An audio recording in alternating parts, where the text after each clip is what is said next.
Up next on the Donna Drake Show, we're going to London.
For me, this is the first time that I've ever seen Buckingham Palace.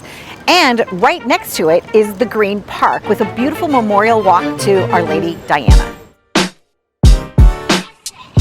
Green Park is luscious, beautiful trees. They've probably been here for at least well over hundreds of years, I would think. I do hope it doesn't rain because we're looking for Paddington Bear. Let's go find him.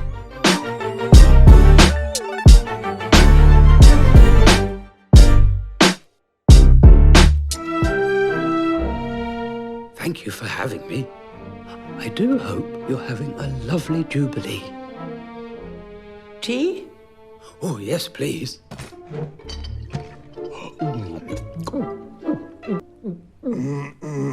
Oh, terribly sorry.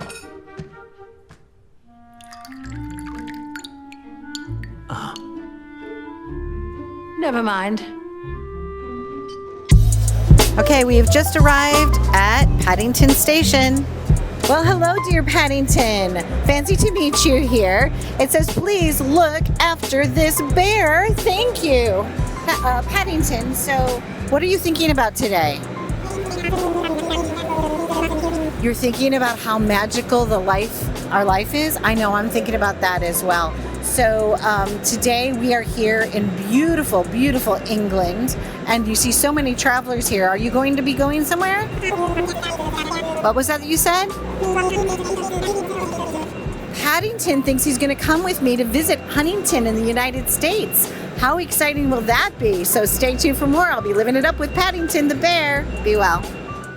Joining us now is Richard Chambers, and we've been having a great time on your Churchill exhibition. And here, all of a sudden, I see London and America together as one. England and America. What is this called, the sculpture? This statue here, this is known as Allies, and this is celebrating the special Anglo-American relationship, the special relationship between Britain and America. Okay. And this was unveiled in 1995 by Princess Margaret, the Queen's sister, as a symbol of Anglo-American friendship. So you've got President Roosevelt on one side, and of course Winston Churchill on the other. Excellent. And we will continue with our tour. Stay there. This picture here, this is the Sir Winston Churchill chair. So when he used to come here, it was known as Robert Lewis and Partners when he used to come here, and he used to sit in that armchair and select cigars, smoke cigars. So you can see how it used to appear. Now that armchair in that photo is now here. So if you want to sit in the same chair that Winston Churchill used to sit in when he came to select cigars here, you can sit in that chair and have a photo. The same one that Churchill. I would love to sit in that chair where Winston Churchill sat. I'm really loving this trip in London, especially with you, Richard. This is so much fun. Okay, wow, sitting in history. This rarely happens. You're rarely allowed to sit in anything that's actual. They have it all like mostly roped off. Absolutely, so this yeah. is pretty exciting. And if I did smoke a cigar, I would be sitting here smoking a cigar. Wow. It's pretty comfortable as well, isn't it? Oh my goodness. Now I just need a romper.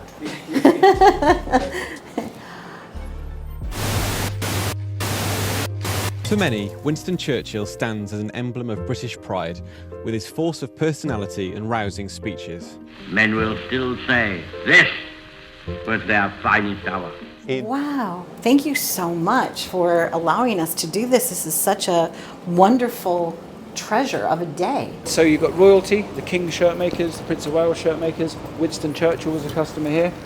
He had his siren suits made here. So have you seen pictures of those zip-up, like overalls, like a coverall that he wore? Throughout his life, he wore them from the 1930s. He called them romper suits. You can see him wearing one at the White House as well, on the White House lawn with the President. And they were made here at Turnbull and Asser.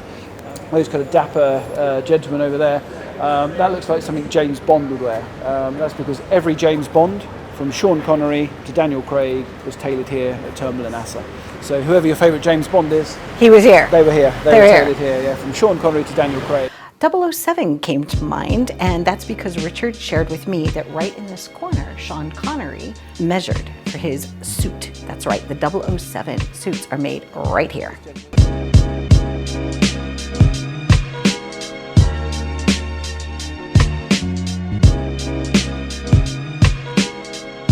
Looks like he's about to make a nice martini. That's because the Duke's Hotel here is famous for the James Bond martini. So Ian Fleming was one of the regular drinkers here, and he used to work at MI5, MI6 during the war, and he would drink in the bar of the Duke's Hotel. And in those days, the bartenders would stir the cocktails so they don't bruise the gin, so don't bruise the gin martinis.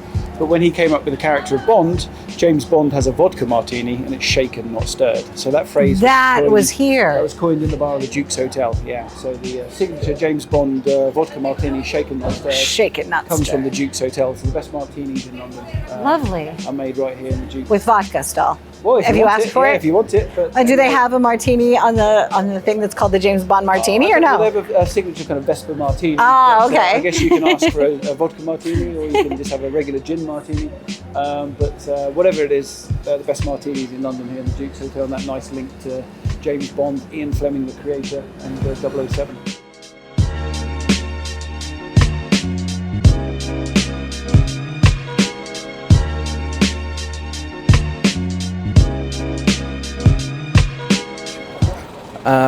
So what I'm showing you here is 3 buildings that make up a World UNESCO Heritage Site, and you can see them all in one shot.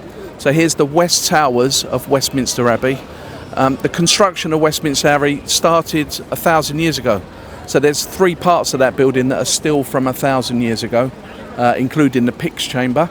And then right next to it, you've got the tower of the parish church, which is called St. Margaret's. It's that church that Winston Churchill married his wife Clementine. And then just beyond it, you've seen the building, the clock tower that everybody knows as Big Ben.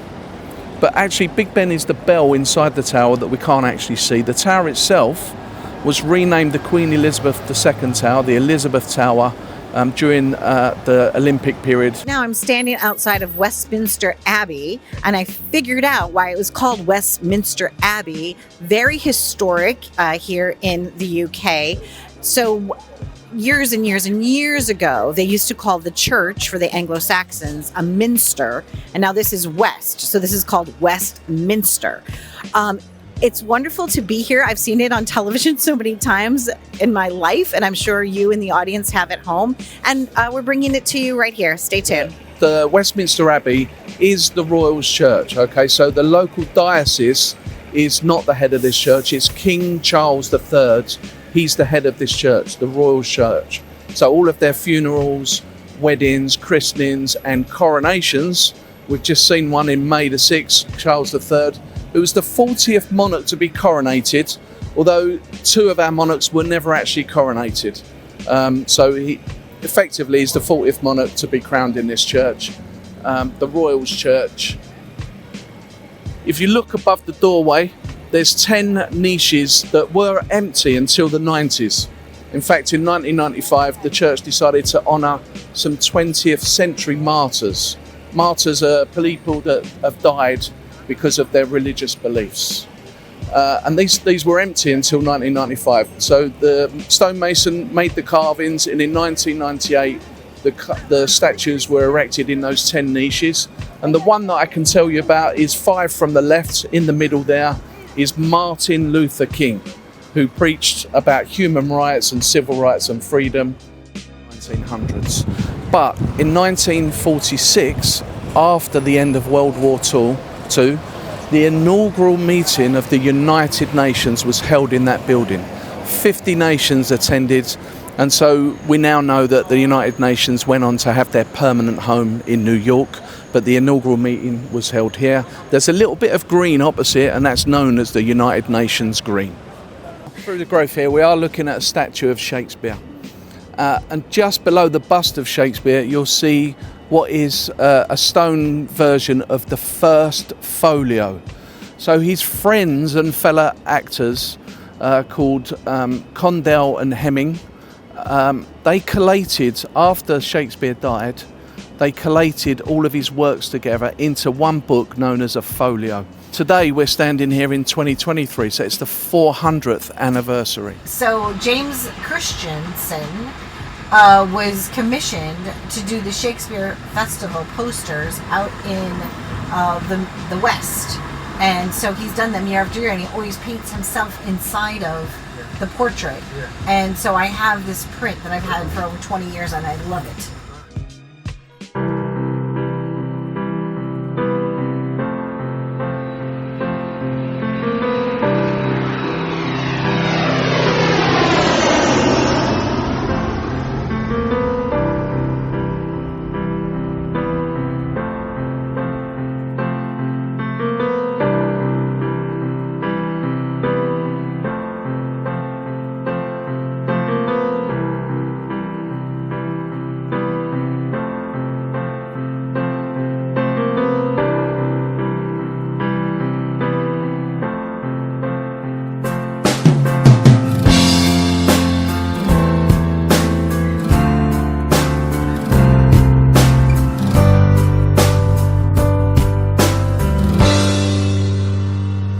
So Richard, where are we now? So this is Savile Row, which is the centre of kind of fine gentleman's bespoke tailoring. But on Savile Row here, number 3 Savile Row, this building here, if you see at the plaque up there, this is where the Beatles, they recorded the album Let It Be. So the last time that the Beatles played together was on the rooftop of this building, and the police had to come because there was noise complaints. Police came in and broke it up. Yeah. And this one is to my son Matthew. Matthew, Let It Be was recorded in the basement of this building. I love you, son. Let it be.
The first rock and roll record recorded here was by Cliff Richard, if you know who Cliff Richard is. Yes. And he recorded a track called Move It in 1958.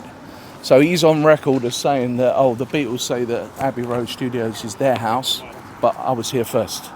Yeah, so Cliff Richard, 1958, Move It. First tenant. And then on the wall down the side here, there's a historic timeline. And one of my favourites is that the Beatles broadcast one of their tracks. It was the first ever satellite broadcast. So you've got, as I said, 1931, world's first purpose-built studio. Lots of firsts, but the one that I love is Beatles premiered All You Need Is Love during the world's first international satellite TV broadcast. We do live streaming now at our studio. Right. We live streamed a concert, and that's 2023, but look at that. Like you said, 67. international. And satellite TV broadcast in Wow. 67. And it goes on right up until recent. Fantastic. There you go, 1973, Pink Floyd. Where is... Oh, Abbey Road records its first film score for Indiana Jones and the Indiana Raiders of Jones. the Lost Ark. They then go on to do Harry Potter and Star Wars. George Martin was knighted. George Martin was knighted at Buckingham Palace, and of course the boys, the Beatles, had already been knighted at Buckingham Palace probably roughly 20 years before. Interesting. Oh, there's Harry Potter. There you go. Harry Potter.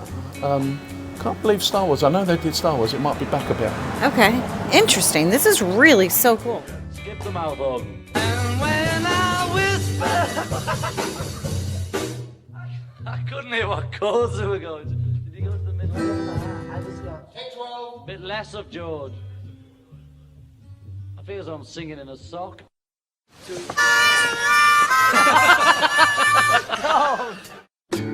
and if you saw my love, I'd love her. Take 12. In the words, I'm sorry. I'm sorry. Pieces again. 1, 2, 3, 4.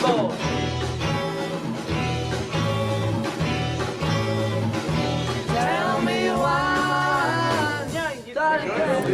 We're here at Abbey Road Studios, and we're celebrating Billy J. Kramer's birthday. Are you ready for some rock and roll? And we are ready for some rock and roll. Let's go!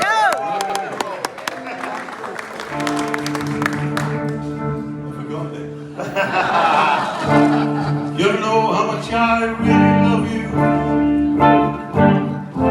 You don't know how much I really care.